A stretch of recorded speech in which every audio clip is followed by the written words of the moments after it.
किसी ने क्या खूब कहा है, वक्त सबको मिलता है जिंदगी बदलने के लिए, पर जिंदगी दोबारा नहीं मिलती वक्त को बदलने के लिए।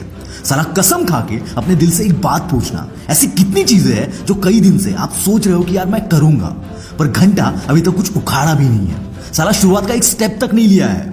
अगर ऐसा सपना देखना है ना तो यार मत देख, क्योंकि यहां तू तेरे सपनों की नहीं तेरी खुद की बजा रहा है। और अगर ऐसा ही चलता रहा ना तो भाई जिंदगी खत्म हो जाएगी, पर तू कभी अपनी औकात नहीं बदल पाएगा।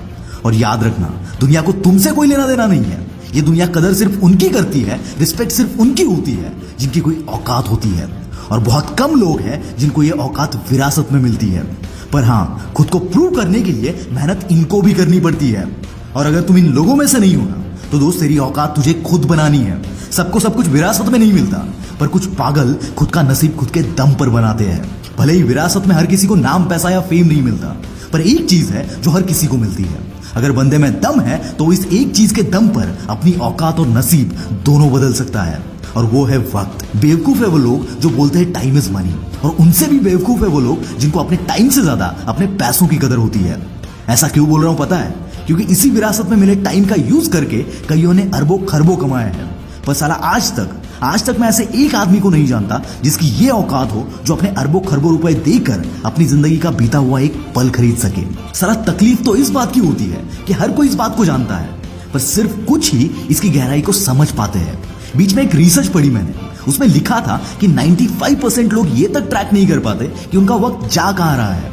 क्या आपको पता है आपका वक्त कहां जा रहा है? क्योंकि दोस्त, खाने पीने और सोने के बावजूद भी कई सारा वक्त हमारे पास होता है, और ये वक्त चला जाता है मोबाइल फोन में। मैं हमेशा कहता हूं कि मोबाइल फोन बुरी चीज नहीं है, पर अगर ये फोन तुम्हें कंट्रोल करने लगे, अगर तुम फोन के नहीं बल्कि फोन तुम्हारा मालिक बन जाए, तो ये बहुत खतरनाक है। ये तुम्हारी प्रोडक्टिविटी की वाट लगा देगा। इतना ही नहीं, एक रिसर्च में ये तक साबित हुआ है कि फोन का ज्यादा यूज करने से क्वालिटी ऑफ स्लीप से लेकर क्वालिटी ऑफ लाइफ तक अफेक्ट हो जाती है।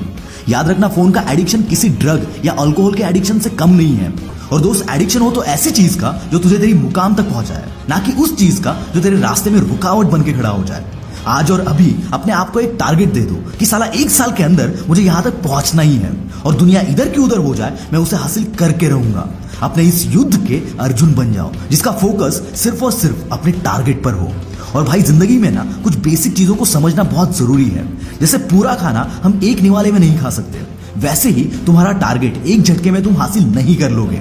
याद रखना, हर चीज होती है, हर टारगेट अचीव होता है अगर तुम उसे स्टेप बाय स्टेप करो तो। बीच में इंस्टाग्राम पर क्वेश्चन आंसर सेशन में कई लोगों ने मुझसे सवाल पूछा था, how do I stay motivated? और मैंने जवाब दिया था, मैं मेरे गोल्स और मेरे पास्ट को कभी नहीं भूलता। जब भी डिमोटिवेट फील करता हूं, अपने पास्ट को और अपने टारगेट को सामने रखता हूं, और फिर मोटिवेशन की जो बाढ़ आती है, क्या बताऊं दोस्तों। सारा खेल तुम्हारे विल पावर का है, तुम्हारे दिमाग का है। अगर इस पर कंट्रोल कर लिया ना तो कोई भी आलसी नहीं है। जो चाहोगे वो अचीव कर सकते हो, जहां चाहो वहां झंडे गाड़ सकते हो, ऐसा तहलका मचा सकते हो कि जिन लोगों ने कभी तुम्हें भाव नहीं दिया, जिन्होंने कभी तुम्हारी कदर नहीं की, वो भी सलाम ठोकेंगे। जाते जाते एक बात कहना चाहूंगा, सिर्फ किताबें पढ़कर आज तक किसी ने पैसे नहीं बनाए, ना ही कोई कामयाब हुआ है। जब तक किताबों में कही गई बातों को अपनी जिंदगी में इंप्लीमेंट नहीं करोगे, कुछ उखाड़ नहीं पाओगे। So read and implement. This is Mangesh from the will power star, signing off for the day. Bye bye.